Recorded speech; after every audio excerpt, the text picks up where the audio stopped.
السلام علیکم ورحمۃ اللہ وبرکاتہ۔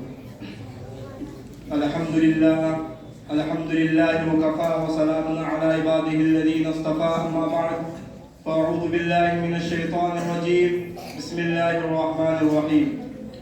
فَإِن تَنَازَعْتُمْ فِي شَيْءٍ فَرُدُّوهُ إِلَى اللَّهِ وَالرَّسُولِ، وقال تعالى في موضع آخر فاسألوا أهل الذكر إن كنتم لا تعلمون۔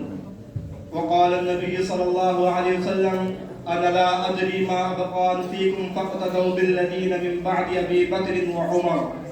وقال النبي صلى الله عليه وسلم من يريد الله به خيرا يفقهه في الدين، صدق الله العظيم۔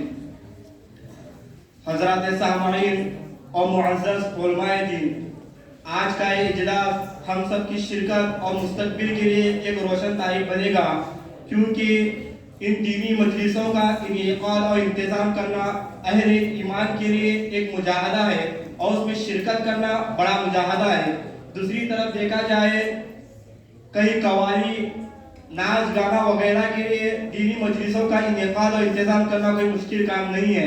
بس رب تعالیٰ سے دعا کریں کہ اللہ رب العزت ہم سب کو اس کام میں خلوص کے ساتھ کرنے کی توفیق عطا فرمائے، آمین۔ دوستو، اس زمانے میں دو لفظ کی لڑائی چل رہی ہے۔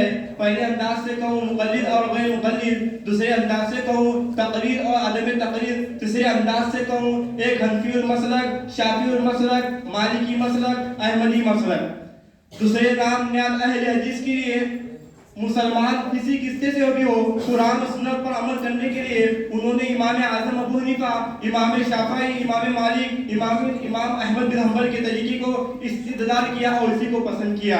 اسی کو کہتے ہیں مقلد، اسی کو تقلید کرنا کہتے ہیں۔ حضرات حنفی، حضرات شافعی، حضرات مالکی، حضرات حنبلی، اور جو شخص قرآن و سنت پر آزاد طور پر عمل کرنا چاہے اس کو کہتے ہیں غیر مقلد۔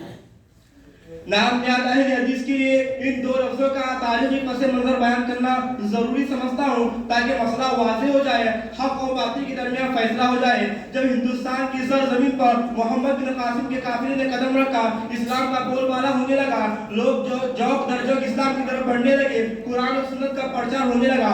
اس وقت نہ کوئی فرقہ تھا، نہ کوئی تنظیم تھی، بلکہ عقیدے کے اعتبار سب ایک تھے، رسالت کے اعتبار سے سب ایک تھے، قرآن و سنت کے اعتبار سب ایک تھے، صحابہ و فضیلت کے اعتبار سب ایک تھے۔ نہ توحید کے بارے میں اختلاف، نہ رسالت کے بارے میں اختلاف، نہ صحابہ کو شتم گوئی کرنے والے، نہ صحابہ کو گالیاں دینے والے، اور نہ قرآن کو کافی سمجھنے والے، نہ حدیث کو ٹھکرانے والے، اور ان کے فتح اور ان کے فیصلے کو رد کرنے والے۔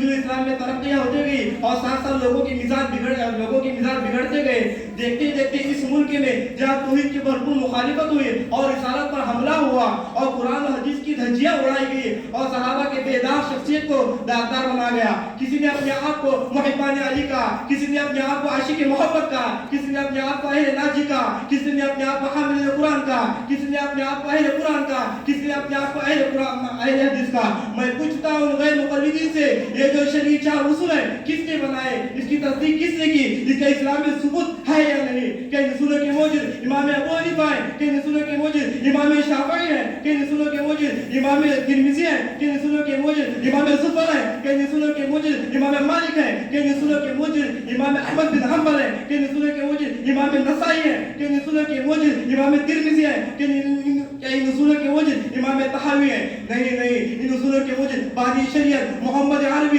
صلی اللہ علیہ وسلم ہے۔ نہیں، ان اصولوں کے موجد خدا محمد رسول اللہ صلی اللہ علیہ وسلم ہے۔ نہیں، ان اصولوں کے موجد رسول اللہ صلی اللہ علیہ وسلم ہے۔ ماننے والے صدیق اکبر ہیں، ماننے والے عمر بن خطاب ہیں، ماننے والے علی حیدر ہیں، ماننے والے عثمان غنی ہیں، ماننے والے طلحہ و زبیر ہیں، ماننے والے عبداللہ بن عباس ہیں، ماننے والے ابن عباس ہیں۔ چھوٹا سا مختصر سا واقعہ پیش کرتا ہوں جس سے ہماری بات واضح اور مدلل ہو جائے۔ جب اللہ کے رسول صلی اللہ علیہ وسلم معاذ بن جبل رضی اللہ عنہ کو مدینہ سے رخصت کر رہے ہیں، عجیب و غریب مسئلہ ہے، عجیب و غریب منظر ہے۔ خود رسول اللہ صلی اللہ علیہ وسلم پیدل چل رہے ہیں، معاذ بن جبل رضی اللہ سواری پہ بیٹھے ہوئے ہیں۔ معاذ رضی اللہ کو غصے ہیں، اے معاذ تمہارے سامنے نئے مسئلے آئیں گے، کس طرح حل کرو گے؟ تھوڑا مجھ کو تو بتاؤ، ایسی کوئی تاریخ بادشاہوں کی نہیں گزری ہوگی۔ معاذ بن جبل رضی اللہ کہنے کا انداز کیا تھا؟ معاذ بن جبل رضی اللہ کہتے ہیں، اے اللہ کے رسول میں قرآن کے موافق فیصلہ کروں گا، اگر قرآن میں نہیں پاؤ گے تو حدیث کے موافق فیصلہ کروں گا۔ اللہ کے رسول صلی اللہ علیہ وسلم پوچھتے ہیں،